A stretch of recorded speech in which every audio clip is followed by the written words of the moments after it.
Shalom shalom. Ndabaramukije mwese mu izina ry'umwami wacu Yesu Kristo umunyanazareti. Ndizera ko muri mpore kandi muguwe neza. Mbahe kaze mu kiganiro mushikizwe na Hori Canal TV.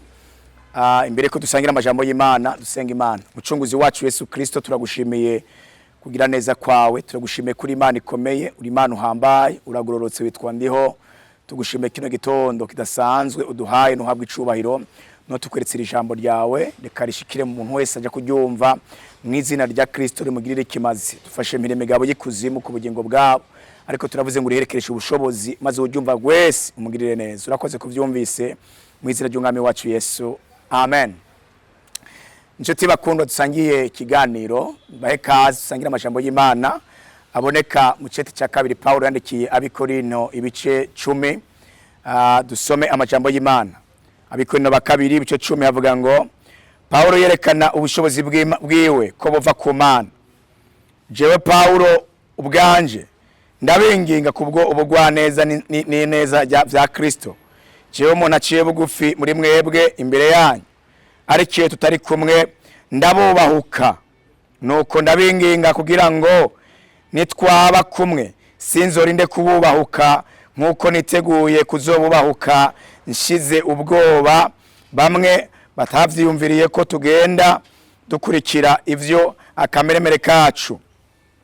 Gatatu avuga ngo naho turi n'umubiri nitugwana n'abanyamubiri, kuko ibigwanishwa vy'intambara yacu atari ivyo mu buryo bw'umubiri, ariko imbere y'Imana bifise ubushobozi bwo gusenyura inzitiro zikomeye. Yesu nashimwe. Nshaka kuvuga urugamba canke intambara uriho uri muzima, uko bikose uvyemere canke uvyanke, uri mu ntambara.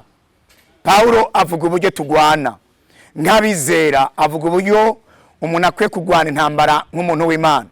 Yavuze amajambo meza, aravuga ngo naho twebwe turi n'umubiri ariko nitugwana nk'abanyamubiri. Ahantu Paulo yabwiye iri shengero ryari Korino, arabarira ngo nditeguye kububahuka. Bisigura ngo amakuru yabo yaramushikira aho yarari, yumva batanguye kugwana intambara nk'abanyamubiri. Umuntu akitwara nk'umunyamubiri avuga amajambo akomeye, arabibutsa twebwe naho turi n'umubiri, naho iwacu ari mu mubiri, naho twambaye umubiri nk'abandi, ariko intambara zacu ntituzigwana nk'abanyamubiri. Iri jambo ry'uno munsi rikubaza ngo mbega intambara zawe uri kuzigwana gute?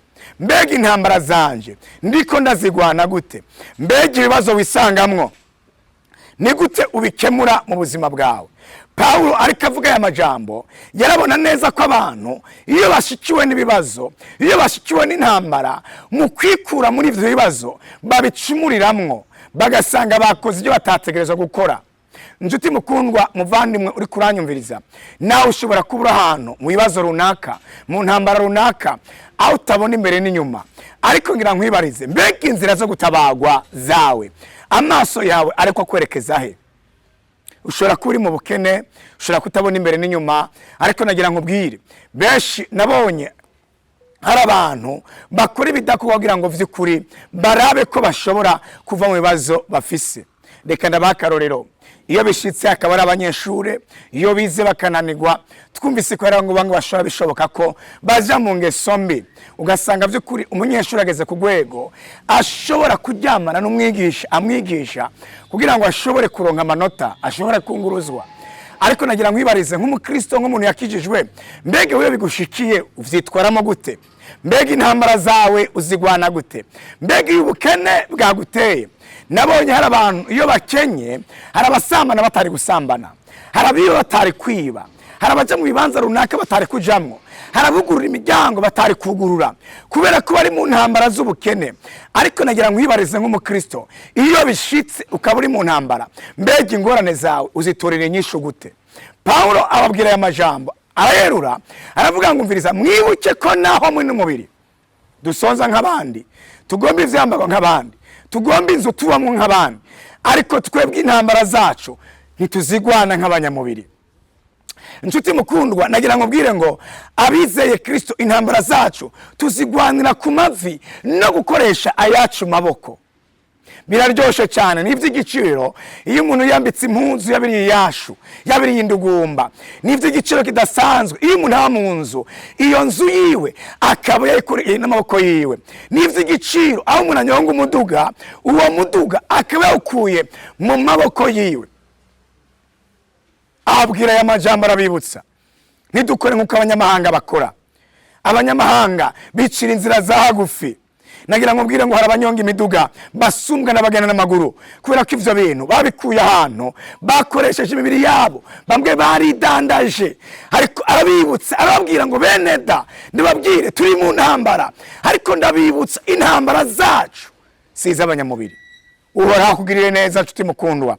Ushobora kuri mu gihugu cy'u Burundi, ushobora kuri mu mahanga, abavyeyi batakubona, aho inshuti zitakubona, mwene da, nagira ngo ubwire ngo ugwane kandi uneshe, kandi wirinde kugwana nk'umunyamubiri, ariko ugwane nk'umuntu yakiriye Kristo nk'umwami n'umushobozi. Birashobora kubaho neza udasambanye, birashobora kubaho neza utivye, birashobora kubaho neza utaraguje, birashoboka. Intambara zawe zegurire Kristo, umwizere, ukoresheje ayo maboko bizogenda neza. Hari abantu usanga bafise ibintu, ariko uyu munsi atamahoro bafise, barijere mu mutima kuko bibukiyo vyavuye. Nagira ngo ubwire nshuti mukundwa, muvandimwe, n'ahantu Pawulo abwiye ngo niteguye kububahuka, ninza nk'abasanga mu rusengero niteguye kububahuka. Hari abakozi b'Imana uyu munsi batubahuka gutaramura abantu bari mu nzu z'Imana, kandi by'ukuri bakora ibyaha ku mugaragaro. Abo baracicaye barahawe n'intebe z'imbere, ariko Pawulo avuze ngo nditeguye kububahuka. Yewe mukozi w'Imana, haguruka umwubahuke, umubwize ukuri. Birasanzwe ku myaka maze mu rusengero, ariko namba atagira icamwa cya mwemwe, umwubahuke, umubwize ukuri. Ntihazoje abazindutse, ntihazoje abamwakire mu myaka myinshi, ariko hazoje abakora ibikorwa bigwanye n'ibyo Data wo mu ijuru agomba. Kandi tukiri mu isi, turi mu ntambara. Iyi ntambara turimwo, nagira ngo ubwire ngo uzoyigwana gushika gupfa, ariko ugwane nk'umuntu yiteguye gutanga raporo imbere ya Kristo. Yabwiye amajambo aravuga ngo naho abandi batobubahuka, ariko jewe niteguye kububahuka. Ashaka bari umuntu afise ibigaragara, ashaka bari umuntu afise ubutunzi. Nabonye hari abantu batagikora ko abantu umenga intebe baraziranguye, abantu bishe amashengero bayagize akaguriro badandarizamwo, asanga yujuje abanyabyaha, atubabwiza ukuri. Ariko nagira ngo mbwire Pawulo avuga amajambo, aravuga ngo jewe nditeguye kububahuka, nawe bubahuke, wamenyeshe ko intambara zabo badakwiye kuzigwana nk'abanyamubiri. Imana irite gukora igikorwa kidasanzwe mu bugingo bwacu. Yavuze ngo ariko ibigwanishwa byacu bifise ubushobozi, ibigwanishwa byo gusenga, ibigwanishwa byo gupfukama. Abizigiye Uhoraho bazobona gutabarwa kwayo. N'iri jambo ry'Imana, umaze imisi ugwana gute? Iyo ushikiriwe n'ikibazo, mbega ukivamo gute? Mbega ubwo nturi mu badendereza abandi? Ubwo nibafata ikibazo cyawe ukaceka ku yundi? Ubwo nubikora nk'abandi bose? Ariko ibibazo byacu n'intambara zacu tubigwane nk'abanyamwuka. Reka dusenga Imana. Mucunguzi wacu Yesu, turagushimiye kubwira ijambo.